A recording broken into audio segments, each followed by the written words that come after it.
Ýewropa Komissiýasynyň vice-prezidenti Hadar Üssü geçirji taslamasynyň syýasy kararlary däl, esasan täzirçilik wähbitlerini we bazarlary talap edýändigini aýdýar. Hadar Üssü geçirji taslamasynyň perspektiwalary syýasy taýdan kararlaşdyrylyp bilinmez. Bu täzirçilik gyzyklanmasyny we bazarlary talap edýär diýip Interfax habar agentligi Ýewropa Komissiýasynyň vice-prezidenti Margaritis Şinasyň 18-nji ýanwarda Aşgabatda geçiren metbuat briefingine salgylanyar. Ykdysat taslamalar syýasatçylar tarapyndan kararlaşdyrylyp bilinmez.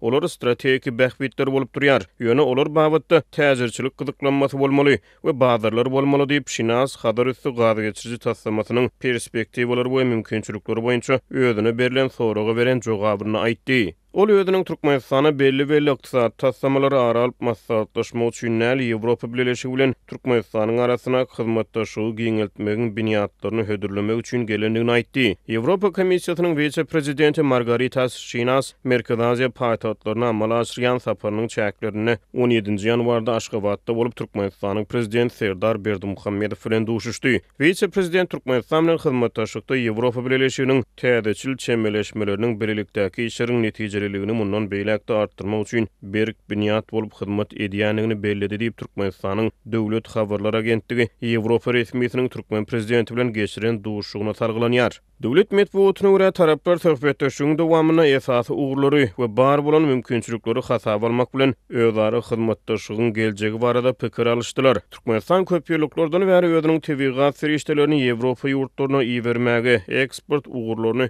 diversifikasiýalaşdyrmaga gyzyklanma bildirip gelýär. Ýewropa Komissiýasynyň vice-prezidenti Hadar Üssü geçirji taslamasyny durmuşa geçirmekde syýasy kararlaryň näl täzirçilik we işewurluk mümkinçilikleriniň has möhüm rol oýnaýanlygyna ünitjekdi. Hatodol Ýewropa Birleşiginiň agdasy bolan Wengriýanyň daşary işler ministrligi August Aşgabat bilen Budapeştiň arasyna türkmen gadyny Wengriýa iýermek babatyna syýasy ulalaşygyň gazanylanyny aýtdy. Innigede kampaniýalaryň arasyna gepleşiklerdi diýip Interfax şonu Wengriýanyň daşary işler ministri Peter Siartonyň sosial mediada aýdan sözlerini sitirledi. Ýewropa Birleşigi Russiýanyň Ukrainada alyp barýan giňerimli çöldürüşiniň arasyna Moskwa energetika garaşdyrlygyny azaldýar we tebigat import ugrularyny diversifikasiýalaşdyrýar. Şol bir wagtda Birleşik Tutuş Merkez Aziýa sewiti bilen gatnaşyklary mundan beýlekde ösdürmegi nazarlaýar. Sewit ýurtlary hem dünýädäki we sewitdäki täze reallyklaryň arasyna täze hyzmatdaşlyklary ymtylýar. Azat Ýewropa Azatlyk radiosynyň Merkez Aziýa meseleleri boýunça bilermeni Bruce Panier 19-njy ýanwarda Azatlyk radiosyna beren interwýusynda Ýewropa ýurtlaryna täze tebigat çeşmelerini bolan gyzyklanmalaryň bardygyny, bu gyzyklanmalaryň hususan soňky bir neçe ýyl bäri has artýanyny gurrun berdi. Europe has always wanted to diversify its sources of natural gas. Ýewropa hemisede özüniň tebii gaz sesmelerini diversifikasiýalaşdyrmak isleýär. Bu häzirki wagtda hasda uly ähmiýete ýa bolýar. Sebäbi Ýewropa Birleşigi häzirki wagtda Rus gazynyň importlaryny çäklendirýär. 3 ýyl öňküler ýaly ýylda 150-160 milliard kubmetr müçwerlerinde Rus gazyny satyn almaýar. Şeýlelikde olar başga çeşmelere isleg bildirýärler. Diýmek ol ýerde täzirçilik gyzyklanmalary hem bar. So they're looking for other sources and the commercial interest is there. Diýip Panier aýtdy. Ýewropa Komissiýasynyň vice-prezidenti Interfax habar agentligine görä Birleşigiň öz energetika durnuklulygyny ösdürýändigini gurrun berdi. Şeýle-de ol Ýewropa Birleşiginiň ýaşyl energiýa çeşmelerine tarapdarlygyny beýan etdi. Now, the part of the problem when we talk about commercial interest too is we also have to factor in Täzirçilik bähbitleri barada gurrun edilende problemanyň bir bölegi türkmen gazynyň Ýewropa iýermekde gaz geçirjileriň gurulşygyny ýa-da gaz geçirmegiň beýlik ulgamlarynyň ýoly goýulmagyny hasaba gosmaly bolýar. Bazarlaryň elýetirliligi barada aýdylanda Ýewropanyň öz energetika bazarlary bar. Olar hoşallyk bilen türkmen gazyny kabul edip alarlar. Ýöne esasy mesele Türkmenistandan tebii gaz serişdelerini Ýewropa bazarlaryna getirmek bilen bagly bolup durýar. From Turkmenistan to markets in Europe. Deyip Panir aýtdy. Türkmenistan gunumatar bazarlaryna ýylda 30 milliard kub metre çeni TV gaz geçirmäge ukyý bolan gaz geçirji ulgamlarynyň gurulmagyna gyzyklama bildirip gelýär. Munyň üçin Hadar üstü gaz geçirji tassamatyna bir alternativa hökmüne garalýar. Bu tassama arkaly türkmen gazyny Azerbaýjana, onuň aňyr gunumatar ýurtlaryna aktarmak gödüňinde tutulýar. Ýöne bu ýerde Hadar üstü gaz geçirji tassamaty durmuşa geçirilen halatyny hem türkmen gazynyň Azerbaýjanyň aňyr gunumatar ýurtlaryna aktarmagy hem mesele bolup durýar. Sebäbi gunorta gaz koridoryna goşulýan gazyň göwrüminiň giňelmegi, gaz geçirji ulgamlarynyň kuwwatynyň hem giňeldilmegini talap edýär. Bu bolsa Hadar üstü gaz geçirjisiniň guruluşygynyň daşary goşmaçy investisiýalar talap edýär. Britaniýa energetik howpsuzlygy bilermeni John Roberts Hatadol Azatlyk radiosyna beren interwýusyny bu mesele boýunça şeýle diýdi. 300 kilometers is the length from coast to coast.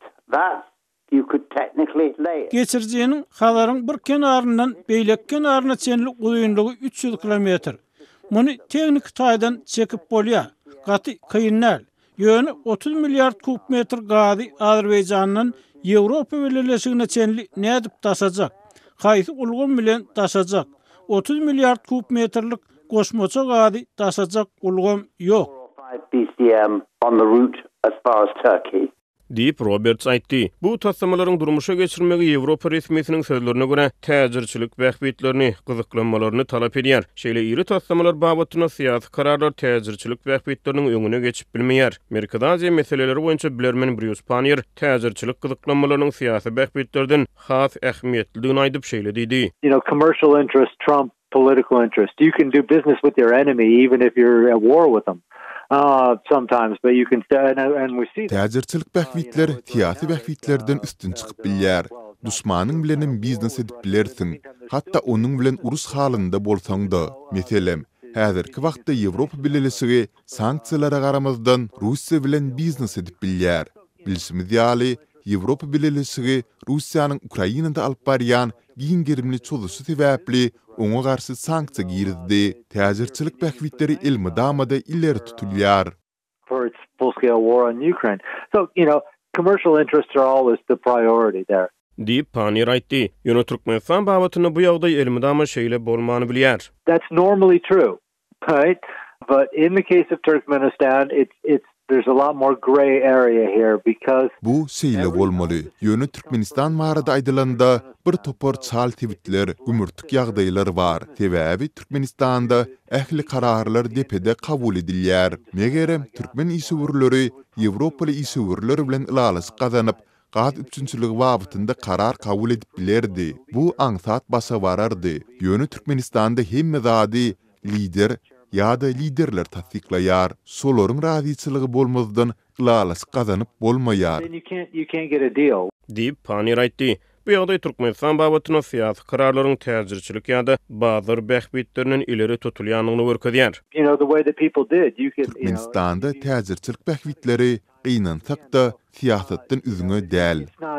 Commercial interests are not detached from politics in Turkmenistan, unfortunately. Deyip Panir sözüniň üstüne ýetirdi. Türkmenistanyň daşary işler ministrligi Hadar üstü gaz geçirji tassamaty boýunça awgustda çap eden beýanatyny bu tassamany durmuşa geçirmekde syýasy, ykdysady we maliýe päsgelçilikleriniň ýokdugyny aýtdy.